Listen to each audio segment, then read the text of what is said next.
A millionaire demands the priest return church land for a shocking reason, but their conversation leaves him in tears. The front page of the Herald-Times blazed with controversy. Millionaire demands church return land, claims family legacy. Below the headline, a photo showed William Montgomery, the city's most powerful real estate developer and head of urban development, standing defiantly before St. Grace's Church. His words echoed through the community. "This land was my family's gift. Now it's time for progress. We can't let sentiment stand in the way of development." Father Michael Sullivan's response was equally memorable. "Some gifts, Mr. Montgomery, carry more than monetary value. They carry the weight of generations and the tears of those we've helped." Their eyes met across the church steps, a battle of wills that would shake the foundations of faith and fortune.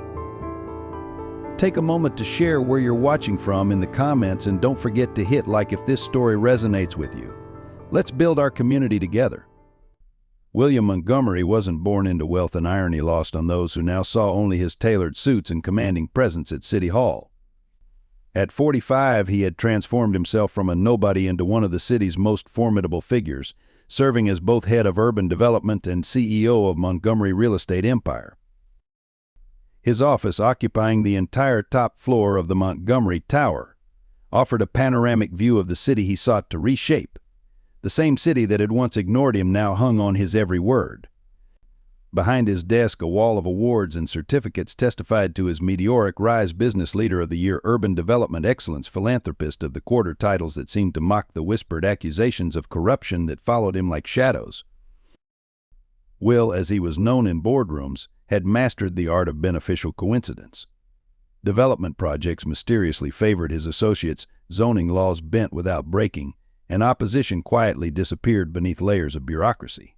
3 separate corruption investigations had ended inconclusively, each prosecutor finding themselves subsequently appointed to prestigious positions. His reputation for ruthlessness was matched only by his skill at maintaining a veneer of respectability. He donated generously to political campaigns, sat on charitable boards, and never missed a public opportunity to speak about progress and prosperity. The press called him the architect of tomorrow, though his critics preferred the demolisher of heritage. The transformation of the old market district into the gleaming Montgomery Plaza had cemented his influence. Where family businesses once stood, luxury condominiums now stretched skyward. He called it urban renewal, others called it systematic erasure of the city's soul. But none could deny his vision's profitability, or his grip on the city's development future. Recent years had seen him grow bolder. The Historic Preservation Board found itself understaffed and underfunded. Community opposition groups discovered their permits mysteriously delayed.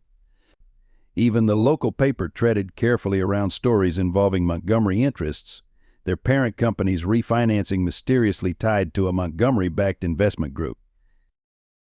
Those who knew him best noticed a change following his mother's death 2 years ago. The last threads of sentimentality seemed to snap, replaced by an almost obsessive drive to expand his empire. He worked longer hours, pushed harder deals, and showed less patience for opposition. The photo of his mother, once prominent on his desk, had disappeared into a drawer, along with whatever memories he chose to bury. William's personal life reflected his professional one, meticulously controlled but ultimately hollow. His penthouse apartment featured in architectural magazines but felt more like a hotel suite than a home. His marriage had ended in a quietly expensive divorce, his ex-wife's silence secured by a generous settlement. He had no children, claiming his developments were his legacy to the city. But it was his latest move that shocked even his closest associates. Targeting St. Grace's Church, a cornerstone of community charity for over a century, seemed unnecessarily aggressive. The land's value, while considerable, hardly justified the potential backlash. Yet Montgomery pursued it with an intensity that surprised observers, as if driven by something deeper than mere profit. Those who remembered him as a child, though few would speak openly, recalled a different Will Montgomery. They remembered a quiet boy who came to church with his mother, always sitting in the back pews. They remembered his threadbare clothes and how he would slip away when other children approached. But that boy was long gone, buried beneath years of ambition and carefully constructed power. Now, as he stood at his office window watching the sun set behind St. Grace's spire, William Montgomery prepared for what he told himself was just another business transaction. The same determination that had built his empire would now help him reclaim what he considered rightfully his, regardless of the cost to others or to himself. Father Michael Sullivan stood in St. Grace's candlelit sanctuary, his weathered hands tracing the aged wood of a pew installed by his predecessors nearly a century ago. At 62, his silver hair and kind eyes reflected decades of service, but it was his quiet strength that defined him. Unlike many who sought the spotlight, Father Michael's power lay in his ability to listen, to understand, and to keep sacred the countless secrets entrusted to him over 30 years of ministry. St. Grace's Church rose from the city's heart like a guardian of memories. Its Gothic spires and stained glass windows told stories of generations' births, deaths, marriages, and moments of both despair and redemption. The church had survived the Great Depression, offering soup kitchens when banks failed. It had endured urban decay, remaining steadfast when other institutions fled to the suburbs. Each stone seemed to hold 1,000 whispered prayers. The church's true treasure lay not in its architecture, but in its mission. The basement housed the city's longest-running homeless shelter. The adjacent building, once a convent, now served as a free medical clinic staffed by volunteer doctors. The garden, tended by community members, provided fresh produce for local families in need. These weren't just programs, they were Father Michael's life work. He remembered clearly the day he first arrived, a young priest full of ideals and energy. The senior priest then, Father Thomas, had taken him aside and shared the church's unwritten history tales of secret aid during Prohibition, of hiding civil rights activists in the 1960s, of quiet assistance to families in crisis. Our real ministry, Father Thomas had said, happens in the shadows where pride can't prevent acceptance of grace. Father Michael had taken those words to heart, especially in dealing with the church's financial records. Some donations were recorded only in his memory, protecting those who needed help from the shame of asking. Some acts of charity remained known only to him and God, particularly when they involved prominent families fallen on hard times. The church's ledgers told one story. Its true impact was measured in transformed lives. The priest's private quarters reflected his philosophy. A small room above the church office contained only a single bed, a desk piled with books, and a wall of photographs, faces of those who'd found sanctuary within these walls. He'd sold his family's heirlooms years ago, though few knew why. The money had quietly paid college tuition for several struggling students, including one angry young man who now sought to destroy everything the church represented. Recent years had brought new challenges. The neighborhood gentrified, property values soared, and developers circled like hawks. Yet Father Michael had refused every offer, knowing the church's true value couldn't be measured in dollars. The parish council trusted his judgment implicitly, having seen how his quiet stewardship had preserved both the building and its mission through difficult times. Elizabeth Parker, the church archivist, often told visitors about Father Michael's first major test as parish priest. During the financial crisis of 2008, when donations plummeted, he'd sold his own car and walked miles each day to visit parishioners, refusing to cut any of the church's charitable programs. That winter, anonymous donations had mysteriously appeared, ensuring the homeless shelter remained open. Some suspected the priest himself had been the anonymous donor, though he never confirmed it. Now, facing William Montgomery's threat, Father Michael felt the weight of responsibility more heavily than ever. The church archives held secrets that could destroy lives, not just Montgomery's, but many others. The priest knew the full story behind the land's original donation, the tragic tale of Thomas Montgomery's betrayal and Sarah Montgomery's lifetime of silent penance. These were burdens he'd carried alone, honoring the seal of confession and the dignity of a family's shame. Yet as he knelt in prayer each evening, Father Michael knew that truth and mercy must somehow find balance. The challenge would be helping William Montgomery understand that his true inheritance wasn't the land beneath the church, but the legacy of redemption his mother had built through years of humble service. The announcement came on a crisp October morning, deliberately timed to coincide with the Sunday service. As parishioners filed into St. Grace's Church, they encountered television crews, reporters, and a wall of protesters holding signs promoting progress and development. William Montgomery had orchestrated his media circus with characteristic precision, ensuring maximum exposure for what he called a necessary step toward urban renewal. Standing before the assembled press, Montgomery cut an imposing figure in his tailored charcoal suit. "Today I am exercising my family's right to reclaim property that was conditionally donated to St. Grace's Church over 50 years ago," he announced, his voice carrying across the church steps. The original agreement included provisions for the land's return if it was deemed necessary for community development. That time has come. The proposed Montgomery Plaza phase I project unfurled behind him on architectural renderings a gleaming complex of luxury apartments, high-end retail spaces, and a token community center that seemed designed more for corporate events than public gatherings. This development will create jobs, increase tax revenue, and bring vital economic growth to an underutilized area, Montgomery continued, as cameras flashed and reporters scribbled furiously. Inside the church, the news spread like wildfire through the congregation. Elderly parishioners who had attended St. Grace's their entire lives clutched their prayer books tighter. Young families who relied on the church's daycare services exchanged worried glances. The homeless men and women who found shelter in the church basement shifted uneasily in their pews, understanding all too well what urban renewal typically meant for people like them. The city's political machinery quickly revealed its alignment. Mayor Harrison released a carefully worded statement about balancing preservation with progress. The city council, many of whom had benefited from Montgomery's generous campaign contributions, spoke of examining all aspects of this complex issue. Only council member Patricia Rodriguez dared to openly question the timing and legitimacy of Montgomery's claim. Local media coverage reflected the deep divisions within the community. The Herald-Times, mindful of its financial ties to Montgomery interests, presented the story as a simple property dispute. The Independent Weekly, a smaller but more aggressive publication, began digging into the historical records of the land donation, though they found many documents mysteriously unavailable or sealed. Montgomery's legal team launched a sophisticated campaign of pressure and persuasion. They distributed glossy brochures highlighting the economic benefits of the proposed development. They organized community forums where paid experts testified about the project's potential to revitalize the neighborhood. They even commissioned a study suggesting that the church building was structurally unsound and potentially dangerous, a claim that independent engineers would later dispute. The business community largely rallied behind Montgomery. The Chamber of Commerce praised his vision for the future. Real estate agents spoke eagerly about rising property values.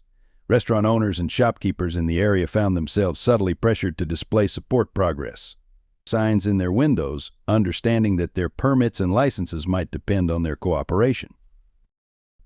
But resistance emerged from unexpected quarters. Former recipients of the church's charity began sharing their stories on social media.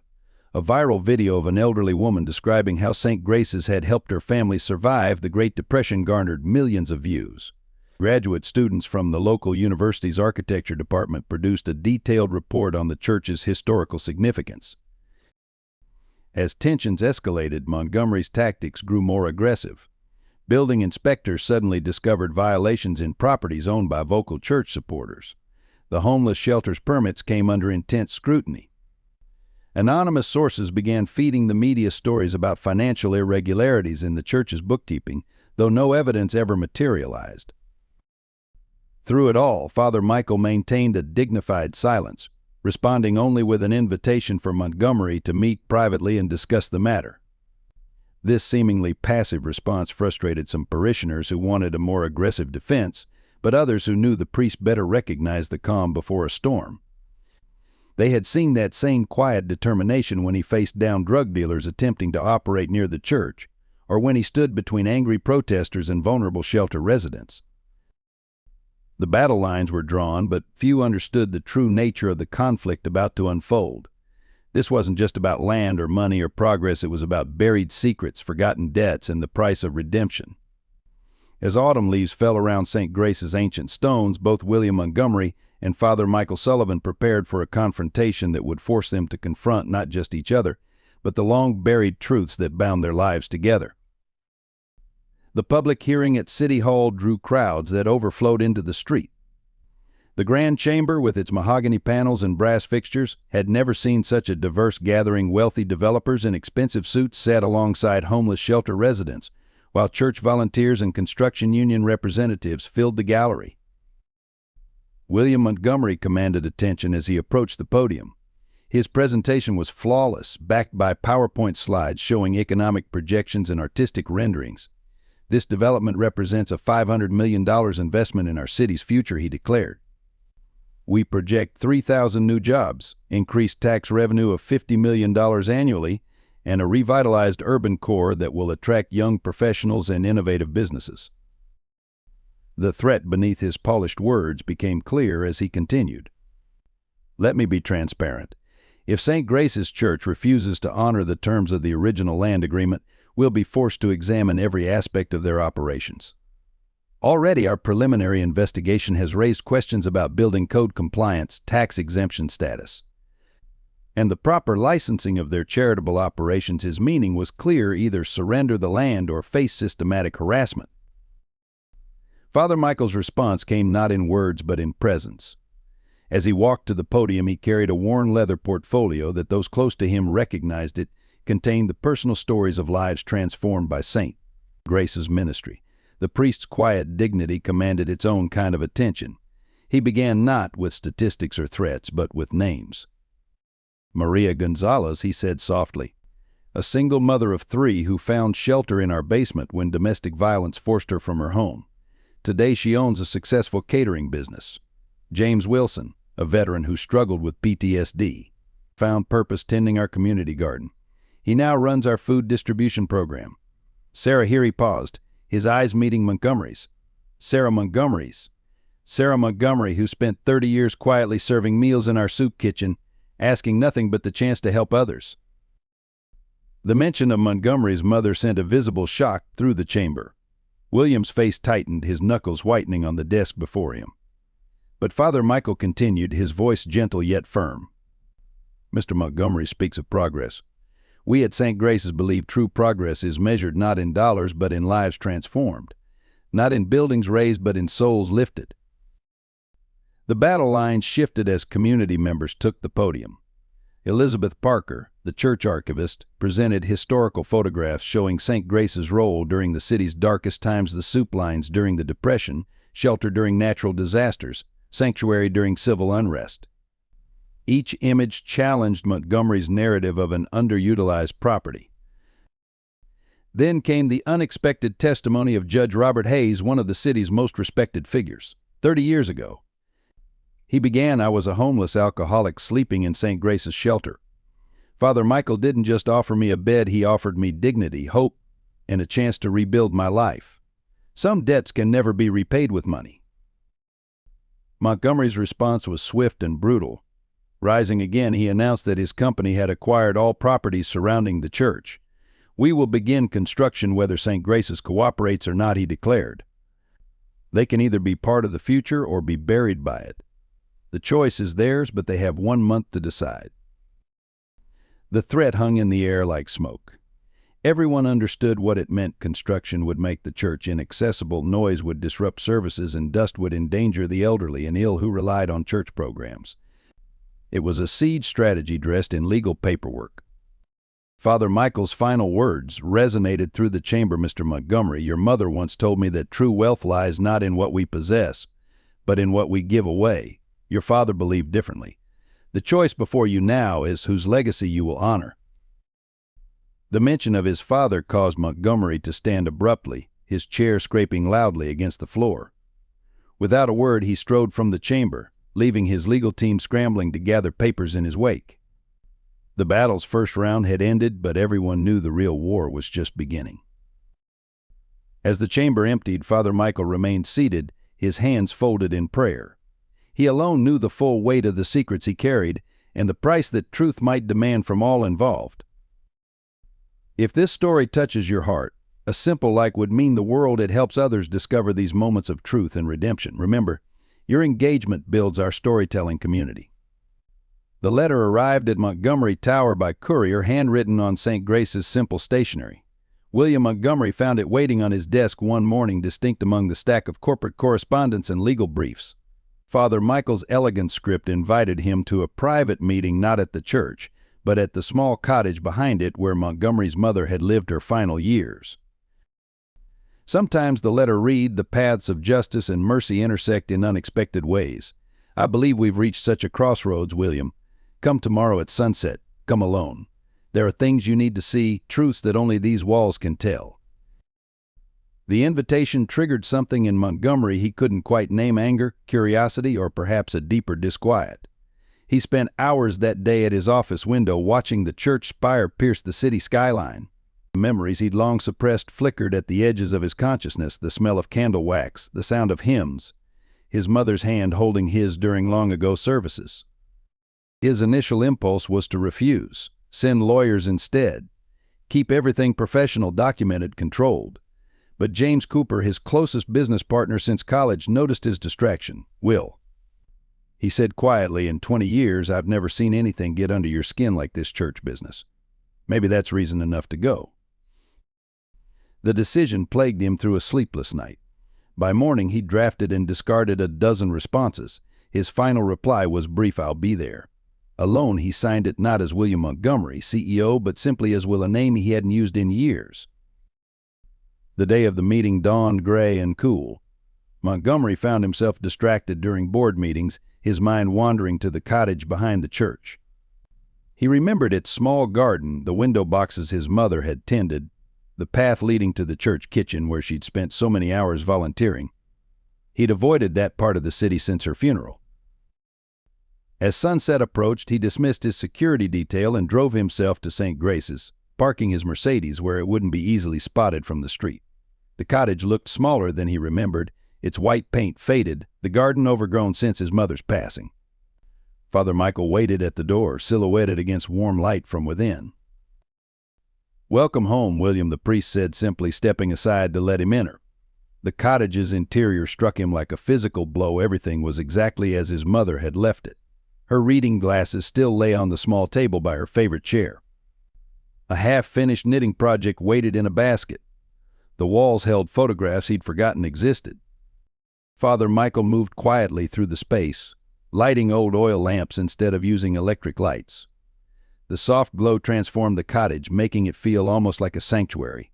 Or perhaps, Montgomery thought uneasily, like a confessional. The priest gestured to a chair, his mother's chair, but Montgomery remained standing, maintaining what he hoped was a businesslike demeanor. "Why here?" he demanded, his voice harsher than he'd intended. "If this is some attempt at emotional manipulation." "This is where truth lives," William, Father Michael interrupted gently. "Not in boardrooms or legal documents, but in places where life was actually lived. Your mother understood that. That's why she chose to spend her last years here, though you offered her luxury apartments and private nurses." Montgomery felt his carefully constructed walls beginning to crack. The cottage held too many memories, too many questions he'd never allowed himself to ask. Why had his mother chosen to live here? Why had she spent countless hours serving in the church kitchen when he could have given her a life of comfort? Why had she never spoken about? "Your father," Father Michael's quiet words seemed to read his thoughts. "Yes, William, we need to talk about Thomas Montgomery. About what he did. About what your mother did to protect you from the truth. About the real story of this land and why it was given to the church." The priest moved to an old secretary desk in the corner, withdrawing a leather-bound journal Montgomery recognized with a start: his mother's diary. "Your mother asked me to give you this when the time was right. I believe that time has come." Montgomery found himself sinking into his mother's chair, the familiar scent of her lavender sachets rising from the cushions. Outside, the sunset painted the cottage windows in shades of gold and crimson, much like the evening 20 years ago when he'd last visited his mother here. He'd been angry then, too, demanding she move to a better place. She'd just smiled and kept knitting. "Some stories," Father Michael said, placing the diary gently in Montgomery's hands, "can only be told in the right place, at the right time, to the right heart. Are you ready to hear your mother's story, William?" The diary's leather cover felt warm in William Montgomery's hands, its pages worn soft with frequent reading. His mother's familiar handwriting flowed across the yellowed pages, each entry dated meticulously. Father Michael sat quietly in the shadowed corner, letting the weight of the moment settle around them. "October 15th, 1985, William read aloud, his voice unexpectedly hoarse. "Today Thomas took the church's building fund. All of it. I found the empty safe and the note he left behind. He claims it's just a loan, that his investments will pay off soon. But I've seen his gambling debts mounting. God forgive me, I should have spoken up sooner. The words hit him like physical blows. His father, whom he'd been taught to remember as a successful businessman who died tragically young, had stolen from the church. The very church that now stood between William and his greatest development project. His hands trembled as he turned the page. November 3rd, 1985, the police came today. I couldn't bring myself to tell them the truth. Father Michael covered for us, claimed the missing money was a clerical error. He says the church's mission is to save souls, not destroy families. Little Will asks about his father every night. How do I tell my son that his father isn't coming home? Father Michael's voice came softly from the shadows. Your mother made a choice that day, William. Not to hide the truth, but to protect you from its weight. She spent the next 30 years paying back every penny your father took, working in our kitchen, cleaning the church, tending this garden, not because we demanded it, but because she believed in redemption. More diary entries revealed a story William had never known. His mother had sold their house, moving them into a small apartment. She'd taken multiple jobs, declining help from relatives. Every spare dollar went to repaying the stolen funds, though the church had officially written off the loss. December 24th, 1985, Will cried himself to sleep tonight. The other children at school tease him about his second-hand clothes. Father Michael brought us a Christmas basket, just like he does for all struggling families. My son doesn't know that his own father's actions are the reason we're struggling.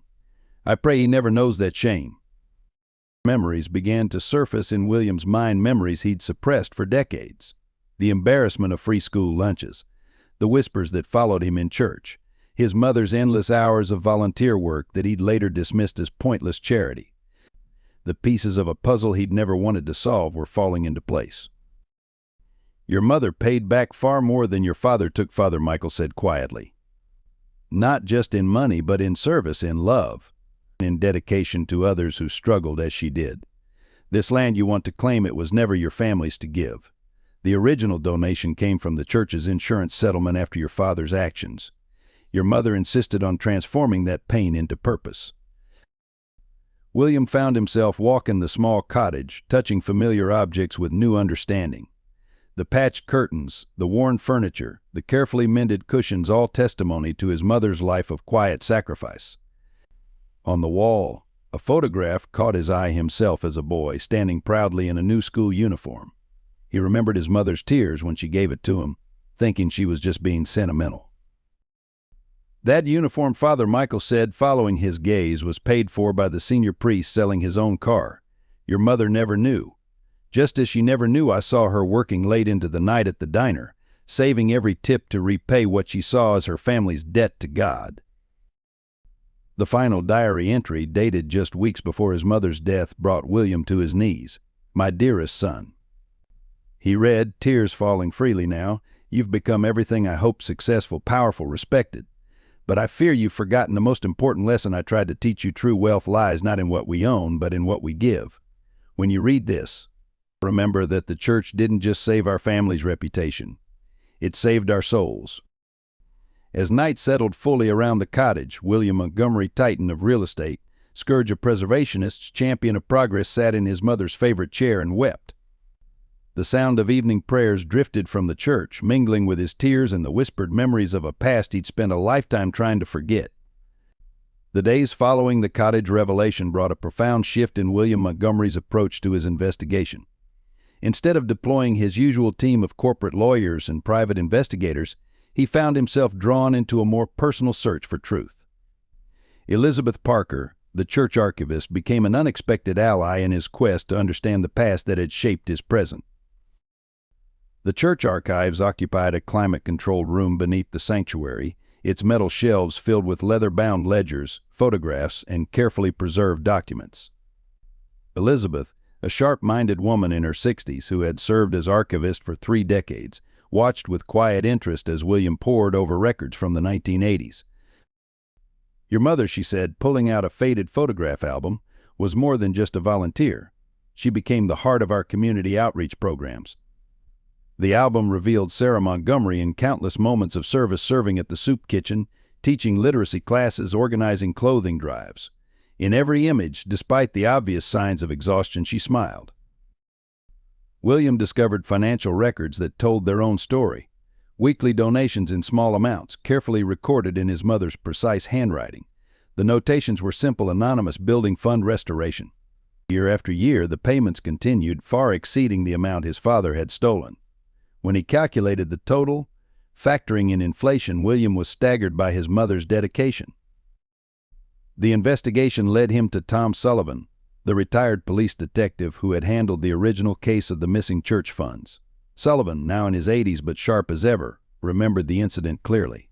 "Your mother," he revealed during their meeting at a local diner, "came to me privately after filing the report. She begged me not to pursue charges, promising to make it right. There was something in her eyes, a mixture of shame and determination. I'd seen enough broken families in my career. Sometimes justice needs a gentler hand." Community members, learning of William's research, began sharing their own memories. Mrs. Rodriguez, who ran the local bakery, recalled how Sarah Montgomery had secretly paid for children's birthday cakes for families who couldn't afford them. Mr. Chin, the retired grocer, spoke of regular food deliveries to struggling households, always done quietly, always accompanied by a note saying simply, "From St. Grace's." The deeper William dug, the more he uncovered about Father Michael's role in his family's story. The priest had done far more than cover up Thomas Montgomery's crime. Church records showed him regularly visiting Sarah in the years following Thomas's disappearance, providing counseling and support. His personal accounts, shared reluctantly, revealed how he had advocated for William's scholarship to private school, believing education would be his way out of poverty. One discovery particularly shook William's understanding of his past. In a dusty folder marked Building Committee 1985, he found architectural plans for a proposed church expansion, the project his father's theft had derailed. The plans included a community center and medical clinic, facilities that would have served thousands of needy families. Instead, the church had used its insurance settlement to merely stay afloat, and his mother had spent decades trying to resurrect those dreams through small acts of service. The investigation led William to James Cooper's father, a former church board member. The elderly Cooper shared a startling revelation over coffee in his retirement home. "Your mother came to the board in 1995. He said, offering to sell her inherited property land that would have secured her financial future to help fund the church's programs. We refused, knowing she was sacrificing too much. That land," he paused significantly, "is where your Montgomery Plaza stands today." Local newspaper archives painted a picture of the community's transformation over the decades. Articles chronicled the gradual decline of the neighborhood, the flight of businesses and wealthy families to the suburbs, and St. Grace's steadfast presence through it all. William found himself particularly moved by a piece from 1989 about a Christmas program for underprivileged children. In the accompanying photo, he recognized himself among the recipients, though he had no memory of the event. The most profound discovery came in the form of a letter his mother had written to Father Michael just before her death. Found tucked into a Bible in her cottage, it read in part, "I've never regretted choosing this path of restitution through serving others. I found purpose greater than wealth or status. My only sadness is that William measures success in dollars rather than deeds. I pray that someday he'll understand that the church didn't just save our family's reputation, it gave us a chance to demonstrate that love and service can redeem even the greatest mistakes." As William pieced together these fragments of his past, a new understanding began to emerge. His drive for success, his aggressive pursuit of wealth and power, had been built on a foundation of unacknowledged shame and misunderstood sacrifice. The church he now sought to demolish had been not just a sanctuary for his mother, but a vehicle for her redemption, and by extension, his family's honor. The weight of this realization brought him back to the cottage night after night. In the quiet evening hours, surrounded by his mother's belongings and the evidence of her quiet heroism, William Montgomery began to question everything he had built his life upon. The empire he had created, viewed through the lens of his mother's sacrifice, seemed hollow at its core. As William Montgomery delved deeper into his family's past, more painful truths emerged from the shadows. A chance discovery in his mother's cottage led him to a hidden compartment beneath the floorboards of her bedroom. Inside, he found a steel box containing his father's personal papers, documents that would shake the very foundation of his understanding. Among the yellowed papers was a confession letter from Thomas Montgomery, dated just days before his disappearance. It revealed a pattern of embezzlement far more extensive than the church theft. Thomas had been stealing from multiple charities and community organizations, using his position as a respected accountant to cover his tracks. The church's building fund had been his final desperate attempt to cover mounting gambling debts before everything collapsed. "My final act of cowardice," Thomas wrote, "is leaving Sarah to face the consequences. The shame is too great. I've lost everything at the casino tables, including my soul. Perhaps my disappearance will give her and William a chance to rebuild without the stain of my sins." Attached to the letter was a train ticket to Mexico and several newspaper clippings about Americans living abroad under assumed names. Father Michael, when confronted with this discovery, finally shared the full story he'd kept hidden for decades. "Your father didn't just disappear," he revealed during a late-night conversation in the church office. "He came to confession the night before he left. He wanted absolution, but what he really sought was escape. I told him true redemption required facing the consequences of his actions. He chose the easier path." The priest's personal journals, which he now shared with William, documented Sarah Montgomery's extraordinary response to her husband's betrayal. Rather than declaring bankruptcy or accepting the church's forgiveness of the debt, she had approached Father Michael with a radical proposal. She would work within the church, dedicating her life to serving others while slowly repaying every dollar her husband had stolen. "Your mother," Father Michael explained, understood something profound about redemption. She believed that simply repaying the money wasn't enough. The true debt was to the community's trust, to the faith people placed in human goodness. She chose to repay that debt through service. William discovered records of his mother's quiet influence throughout the community. She had established an anonymous scholarship fund for children of addicted parents, using her modest secretary's salary to help others avoid the fate that had destroyed her husband. The fund, still active, had put dozens of students through college. More revelations followed. The regular deposits Sarah made to the church's building fund hadn't come just from her salary. She had sold her family jewelry, worked night shifts at a diner, and taken in sewing to earn extra money. Every penny above basic living expenses went toward her self-imposed restitution. The most haunting discovery was a series of unsent letters Sarah had written to William throughout his childhood and young adulthood. In them, she struggled with whether to tell him the truth about his father. "How do I explain to my son that his father's shame became our family's redemption?" she wrote. "Will he understand that what looked like poverty was actually our path to spiritual wealth?" These letters chronicled William's transformation from a sensitive child into an ambitious young man obsessed with financial success. Sarah's worry was palpable. "My son builds walls of wealth to protect himself from the poverty he remembers, never knowing that those memories were the price of our family's honor. I pray that someday he'll understand that true riches lie in what we give, not what we take." Father Michael revealed that Sarah had continued her mission of restitution even after the original debt was repaid. She believed that as long as there were people in need, her work wasn't finished, he explained. The church's mission became her mission. Even when you offered her luxury apartments and cruises, she chose to stay in this cottage, close to the work she saw as her life's purpose. The final piece of the puzzle emerged from a conversation with Judge Hayes, who had known Thomas Montgomery before his downfall. "Your father wasn't always a desperate man," Hayes shared. "He was respected, generous, active in the community. But gambling addiction poisoned everything. The tragedy is that he could have found help here at St. Grace's. Instead, he chose to steal from the very institution that could have saved him." As these layers of truth peeled away, William began to understand the true significance of the church property he sought to claim. This wasn't just valuable real estate, it was the site of his mother's redemption, the place where she had transformed his father's sins into 3 decades of service and love. The development plans on his office desk, once a source of pride, now felt like a continuation of his father's betrayal, another attempt to take from an institution that had given his family far more than he'd ever understood. The gleaming towers he proposed to build would erase not just a historic church, but the physical testament to his mother's lifetime of quiet heroism. The confrontation that would change everything occurred on a stormy Sunday evening, exactly 1 month after William's first visit to his mother's cottage. Lightning illuminated the stained glass windows of St. Grace's Church as he strode through its ancient doors, clutching a weathered leather portfolio. The evening service had just ended, and the last echoes of hymns still seemed to linger in the air. Father Michael stood at the altar, as if he had been waiting for this moment. The church was empty save for Elizabeth Parker, who sat quietly in a back pew, guardian of the archives and witness to history. Thunder rolled outside as William approached the altar, his footsteps echoing on the worn stone floor.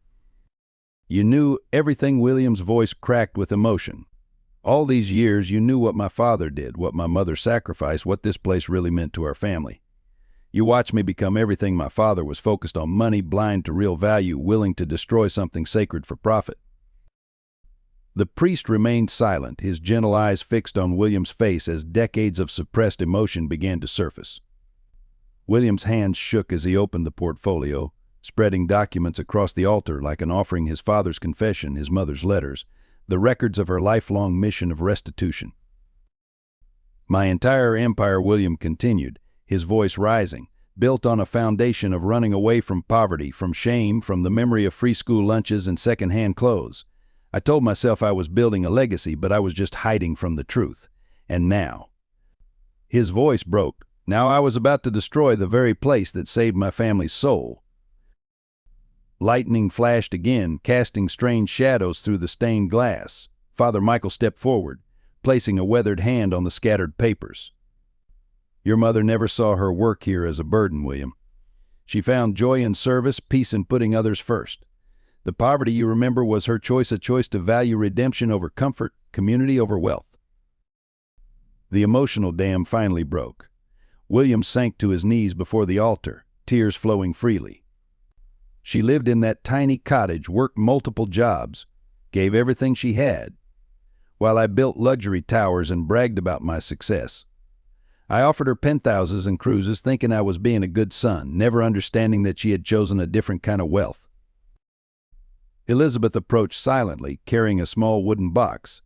Inside were dozens of newspaper clippings, every article about William's business successes, carefully preserved. "Your mother kept these," she said softly. "She was proud of your achievements, William. She just prayed you would someday understand that success could mean more than profit." Through his tears, William looked up at the towering figure of Christ on the cross, remembering countless Sundays spent here as a child, holding his mother's hand. "I was so angry," he whispered. "Angry at being poor, angry at my father for disappearing, angry at a church that seemed to take everything my mother had to give. I never understood that this place gave her purpose when despair could have destroyed her." Father Michael knelt beside him, his own eyes glistening. "Your father chose to run from his sins. Your mother chose to transform them into 3 decades of service to others. Now you face the same choice, William. Will you continue your father's legacy of taking from this community, or will you honor your mother's legacy of giving back?" The storm outside reached its peak as William struggled with the weight of truth and choice. Every deal he'd ever made, every building he'd erected, every triumph he'd celebrated, all of it seemed hollow compared to his mother's quiet heroism. The very qualities he'd dismissed as weakness, her humility, her devotion to service, her contentment with simple things, now revealed themselves as profound strength. "She tried to tell me," he said, picking up one of her letters with trembling hands. "Every time I bragged about a new project or offered her expensive gifts, she tried to show me what real value looked like. Success isn't measured in square footage," she wrote.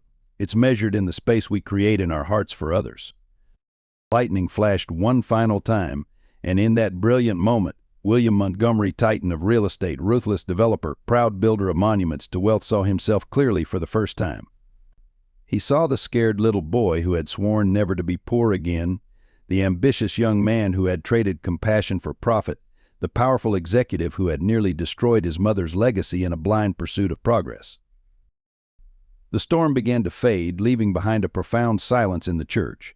In that silence, surrounded by the evidence of his mother's life of service, William Montgomery faced the choice that would define not just his future, but his soul. In the days following his breakdown in the church, William Montgomery disappeared from public view. His absence sparked speculation in business circles and concern among his employees. James Cooper fielded calls from anxious investors while William wrestled with the most profound crisis of his life, sequestered in his mother's cottage. The small space that had once felt confining now became his sanctuary. Each object held memories: the worn Bible on the bedside table, her reading glasses still marking a passage about redemption, the simple silver cross she'd worn every day, the collection of thank you notes from people she'd helped, carefully preserved in a shoebox beneath her bed. During these days of solitude, William's internal struggle manifested in waves of conflicting emotions. One moment he would pull out his development plans, trying to convince himself that progress was inevitable, that his mother would understand the need for change. The next, he would find himself weeping over her diary entries, seeing the profound impact of her quiet service to others. His company's board members left increasingly urgent messages. The development project had deadlines, contractors were waiting, investors were growing nervous. The business empire he'd built with such single-minded determination now felt like a house of cards, its foundation built on the very values his mother had spent her life countering. Late one night, unable to sleep, William found himself organizing his mother's papers. Among them, he discovered a recent letter from a young woman named Maria Santos. She wrote about arriving at St. Grace's homeless and 8 months pregnant, how the church had provided not just shelter but hope. The letter ended with a photo of her college graduation, her young son beaming beside her. On the back, in his mother's handwriting, "This is why we serve." The contrast between his life's work and his mother's legacy became painfully clear. His developments had displaced families like Maria's. His pursuit of profit had threatened institutions that provided real salvation to those in need. The realization brought him to his knees in the small cottage kitchen where his mother had prepared countless meals for shelter residents. Father Michael visited daily, bringing not just food but perspective. "Your mother never condemned your success," he said during one evening conversation. "She prayed that you would find a way to use it for something greater than yourself. The choice isn't between wealth and poverty, William. It's between using power to take and using it to give."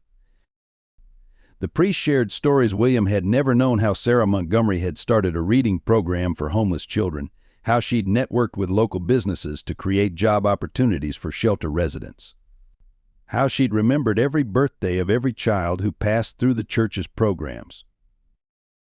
William spent hours in the church archives, studying the original plans for the community center his father's theft had derailed. The drawings showed spaces for medical care, job training, child care services the neighborhood desperately needed. His mother had spent 30 years trying to fulfill that vision through small acts of service. Now he had the power to make it reality, but at what cost to his business empire? The financial implications of changing course would be severe. Canceling the development project would mean massive penalties, angry investors, possible lawsuits. His reputation as a ruthless but reliable businessman would be shattered. The empire he'd built might not survive such a dramatic reversal. Yet each time these thoughts overwhelmed him, he found himself drawn to the church's sanctuary. In the quiet darkness, surrounded by the same walls that had witnessed his mother's decades of service, the weight of material success felt increasingly hollow. The ambitious businessman who had threatened to bury the church beneath modern towers found himself longing for a different kind of legacy. James Cooper found him there one evening, sitting in his mother's favorite pew.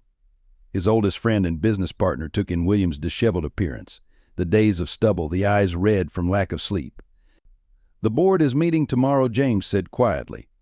"They're talking about removing you if you don't return to work. Everything we've built is at risk."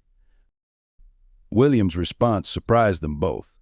"Everything we've built," he said, "was at risk the moment I threatened this place. I just couldn't see it." Then he shared his mother's letters, her diary, the evidence of a life devoted to service. As James read, his expression shifted from concern to understanding. As dawn broke through the stained glass windows, William Montgomery finally faced the truth that would either destroy or transform his life's work. The choice between his father's legacy of taking and his mother's legacy of giving could no longer be postponed.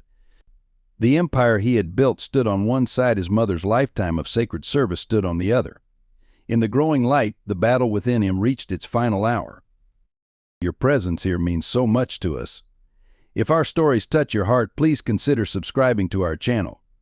Each subscriber helps us continue sharing these meaningful narratives of redemption, faith, and human connection. Together, we're building a community that values authentic storytelling.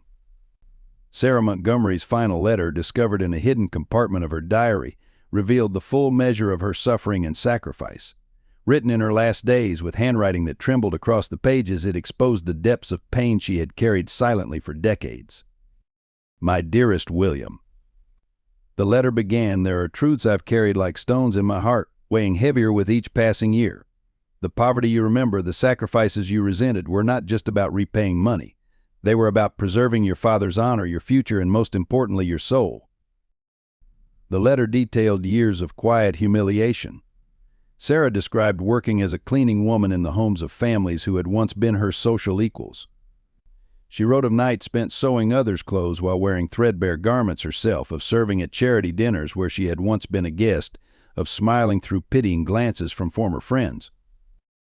The hardest moments, she wrote, were the times you were ashamed of me, when you begged me not to tell your college friends I worked as a church cleaning lady, when you offered me money to buy better clothes, when you stopped bringing business associates to visit because you were embarrassed by my cottage.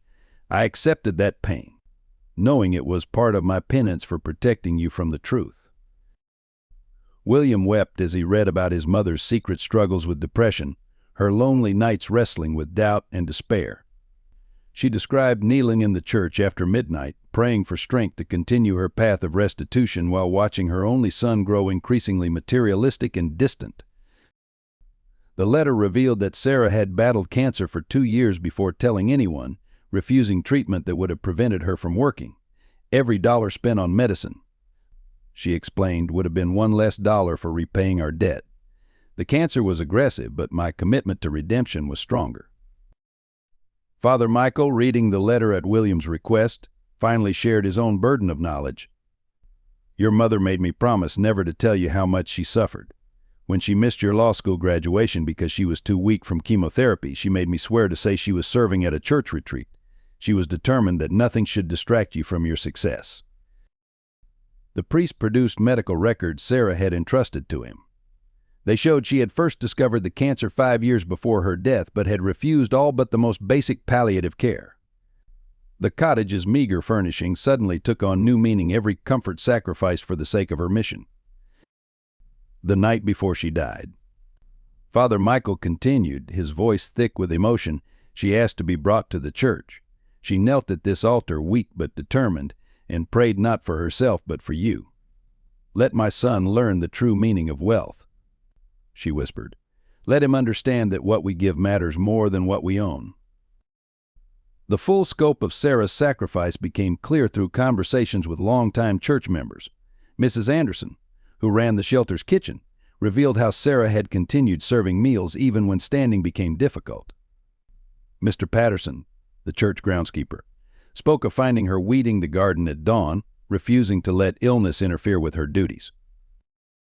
The most devastating revelation came from Elizabeth Parker.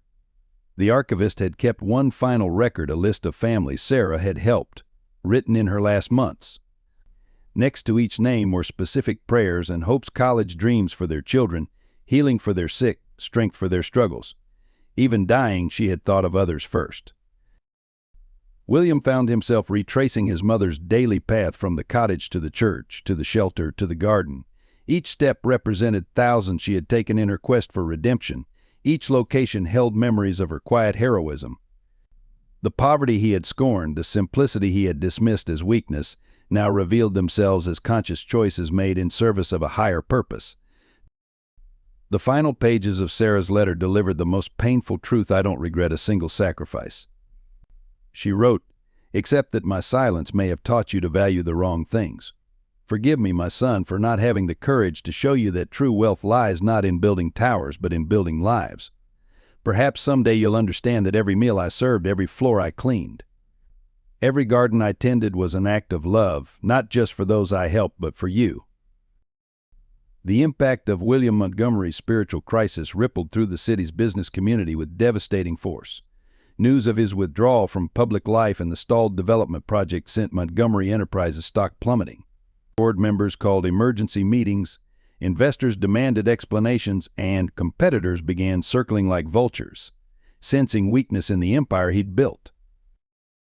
James Cooper managed the immediate fallout, but the situation grew more dire by the day. Major clients began withdrawing from contracts, citing concerns about the company's stability. The press, once respectful of Montgomery's power, now ran stories questioning his mental state. Real estate tycoon's religious crisis threatens empire screamed one headline. Montgomery's mysterious breakdown, the fall of a giant proclaimed another. The professional consequences paled compared to the personal revelations that continued to emerge. William discovered that several board members had known fragments of his family's history but had kept silent, fearing his reaction. Some had even attended his mother's funeral, recognizing her from her years of service at church functions, yet none had dared mention the connection to him. His ex-wife, Catherine, reached out after seeing the news reports. Her message was both enlightening and devastating. "I left not because of your wealth obsession, Will, but because you'd lost the ability to see value in anything else. Your mother understood. She's the one who helped me pack that night, who held me while I cried about the man you'd become." The prestigious private school that bore his name as a major donor quietly began discussions about removing his portrait from their hall of benefactors. The irony was bitter. The same institution that had once accepted him as a scholarship student, thanks to Father Michael's intervention, now sought to distance itself from his apparent fall from grace. Legal consequences mounted as well. The city's planning commission, sensing weakness, launched an investigation into previous Montgomery developments. Allegations of zoning irregularities and permit fast-tracking surfaced. The same officials who had once courted his favor now sought to make examples of past indiscretions.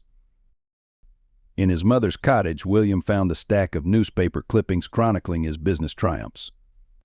But these were different from Elizabeth's collection. Each article was annotated in his mother's handwriting with prayers for the families displaced by his developments, the small businesses forced to close, the communities disrupted by his pursuit of profit. The shelter residents he'd planned to displace turned out to include people connected to his own past. Mary Stevens, who served meals beside his mother for 20 years, now relied on the shelter's services. Her son, who had shared classes with William in high school, had lost everything to medical bills. The human cost of his planned development became unbearably personal. His closest business associates began distancing themselves. Lunch invitations dried up, calls went unreturned, social media connections quietly disappeared. The same people who had celebrated his ruthlessness in business now cited it as evidence of his instability. Only James Cooper remained steadfast, understanding that his friend was not having a breakdown but rather a breakthrough. The financial hemorrhage continued. Legal teams advised that backing out of the development project would trigger penalty clauses in multiple contracts. Major shareholders threatened lawsuits. The board presented him with an ultimatum: return to work and proceed with the development, or face removal from his position and potential legal action. Perhaps most painfully, William realized that his reputation for destroying historical properties had led others to follow his example. Across the city, developers cited his projects as precedent for dismantling community landmarks. His success had created a template for valuing profit over preservation, and the damage couldn't be easily undone. In a final cruel twist, he discovered that his father hadn't completely disappeared after all. Thomas Montgomery had died in Mexico 5 years earlier, leaving a second family who knew nothing of his past. They had read about his successful son in American newspapers, never knowing the true story of betrayal and redemption that connected them. Alone in the cottage, surrounded by the evidence of his mother's sacrificial life and his own misguided ambitions, William Montgomery faced the full cost of awakening. His empire was crumbling, his professional reputation in tatters, his legacy transformed from success story to cautionary tale. Yet somehow, as he ran his fingers over his mother's worn Bible, these losses felt less like a tragedy and more like a necessary sacrifice on the path to redemption. The revelation that would transform everything came on Christmas Eve, exactly 30 years after Thomas Montgomery's disappearance. Father Michael asked William to help sort through old records in the church office, a request that seemed innocent enough until they discovered a hidden compartment behind a loose panel in the ancient filing cabinet. Inside lay a bundle of letters tied with faded blue ribbon, their pages yellow with age, and a small leather-bound notebook. William recognized his father's handwriting immediately. The letters were all addressed to Sarah Montgomery, sent from various locations in Mexico, each one returned unopened. The notebook, however, belonged to Father Michael. "I've carried this burden for 3 decades, Father Michael said softly, removing his glasses. Your father didn't just disappear after confessing. He came back, William, multiple times over the years trying to make amends. Your mother refused to see him, not to punish him, but to protect you." The priest's notebook chronicled these attempted returns. Thomas Montgomery appearing at midnight masses, watching from across the street as Sarah served at the shelter, leaving money that was always returned. Each time Father Michael had acted as intermediary, honoring Sarah's wish to keep her son free from the weight of his father's attempts at redemption. "Your mother made a choice," Father Michael explained, his voice heavy with emotion. "She believed that knowing your father wanted to return would only confuse and hurt you. She wanted you to focus on building your future, not dealing with his past. Every time he appeared, she would spend the night praying in the sanctuary, asking God for strength to maintain her silence." The letters revealed a broken man's journey toward understanding. The early ones were full of excuses and self-pity. Gradually, they showed growing awareness of the damage he'd caused. The final letter, dated just months before his death, contained a confession that brought William to his knees. "My dearest Sarah," Thomas had written, "I finally understand what you've done. While I ran from my sins, you transformed them into blessings for others. I've watched from shadows as you served meals to the homeless. Knowing that every act of kindness was paying for my crimes, I've seen our son become powerful and successful. Never knowing that his rise was built on your silent sacrifice. The money I took was nothing compared to what I stole from you both, the chance to face our struggles together with dignity." Father Michael's notebook contained more revelations. The priest had sold his family's vacation home to help fund the shelter when donations dropped during the recession. He'd used his inheritance to secretly establish a scholarship fund in Sarah's name. The same fund that had helped William attend private school had also supported dozens of other children over the years. "Your mother wasn't alone in her mission," Father Michael said. "Every life she touched became part of a larger story of redemption. The wealthy parents at your school who never knew their children's scholarships came from a cleaning woman's sacrifice. The business leaders who ate at soup kitchens during hard times, served by a woman who never revealed she'd once been their social equal. The families who found hope here, never knowing that their helping hand came from someone working 3 jobs to help them."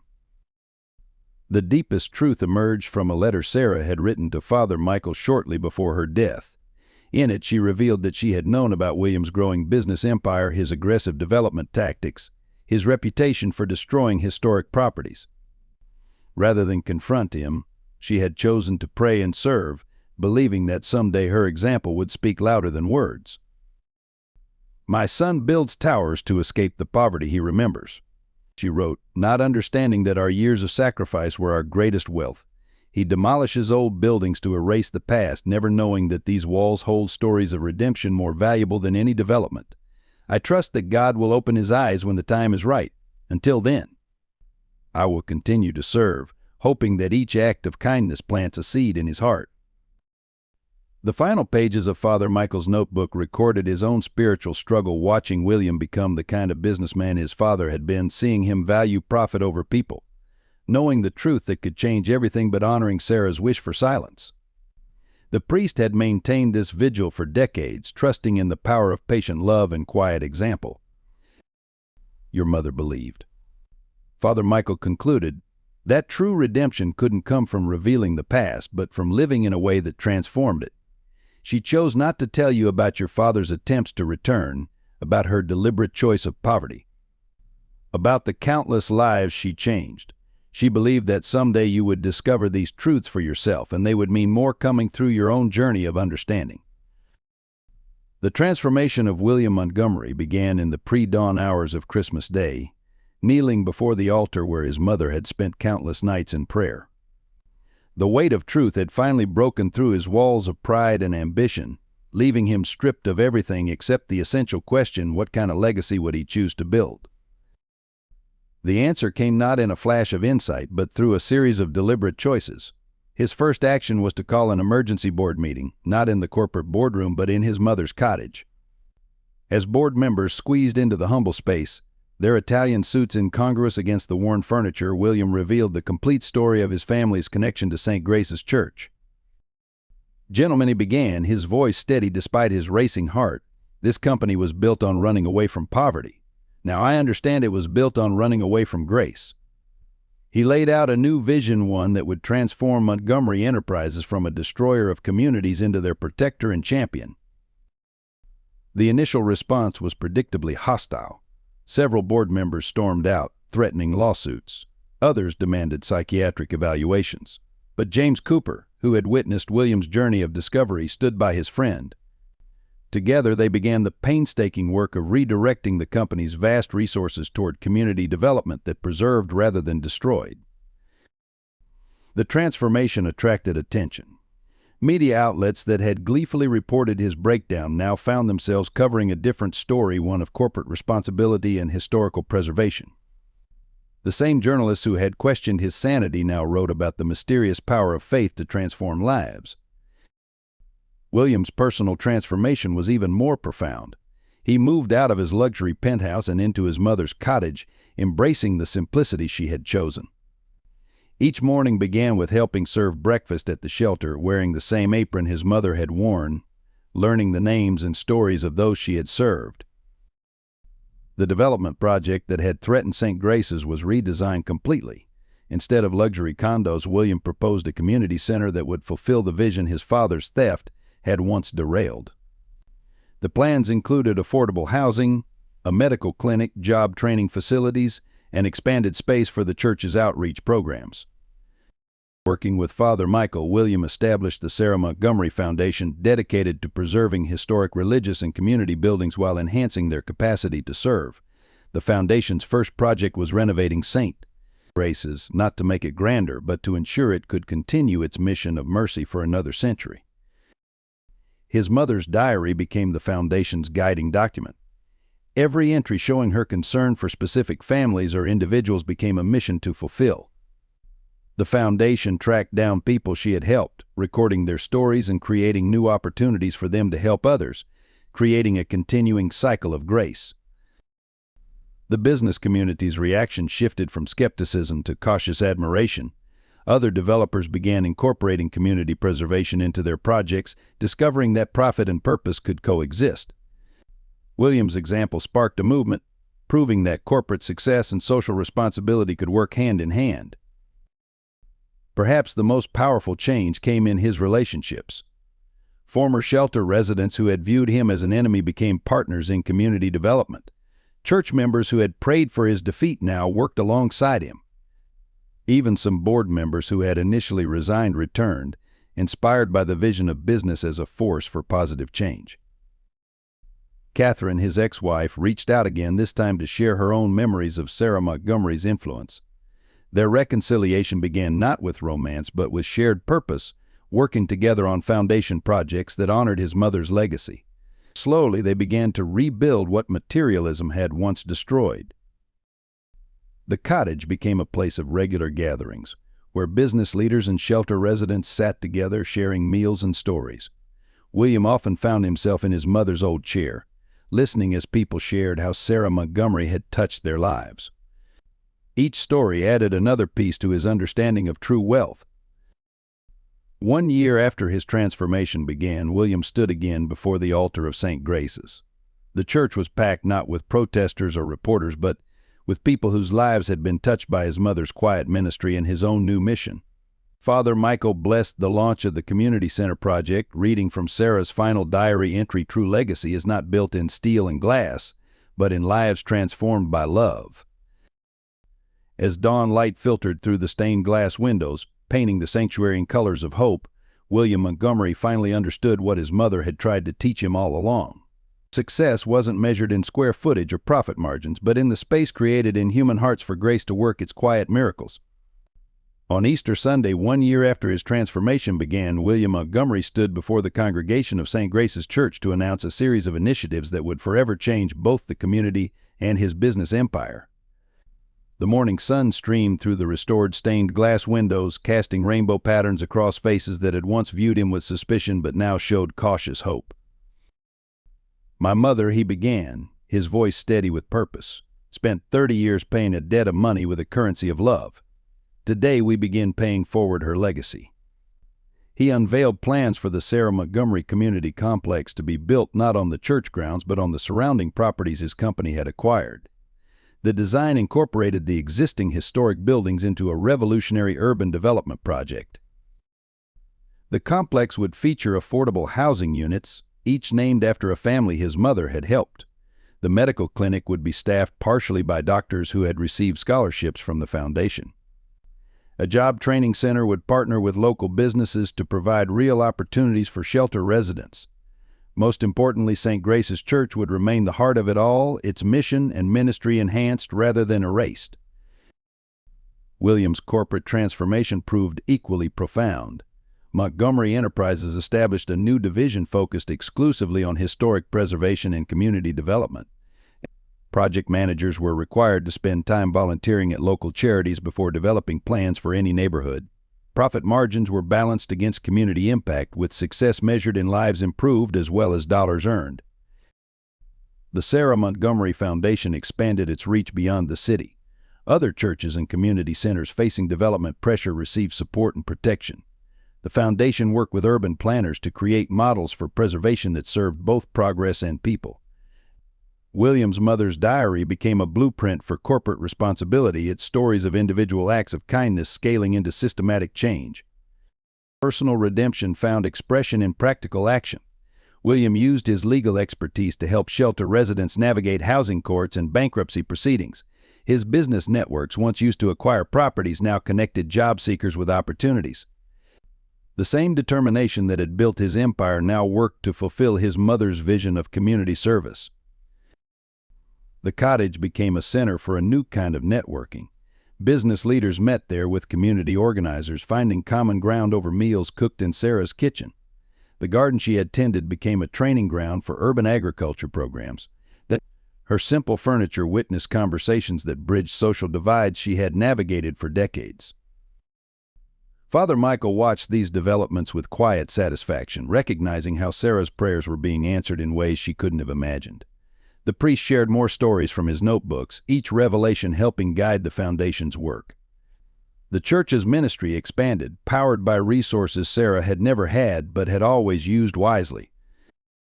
The most meaningful changes were often the smallest. William maintained his mother's tradition of remembering shelter residents' birthdays.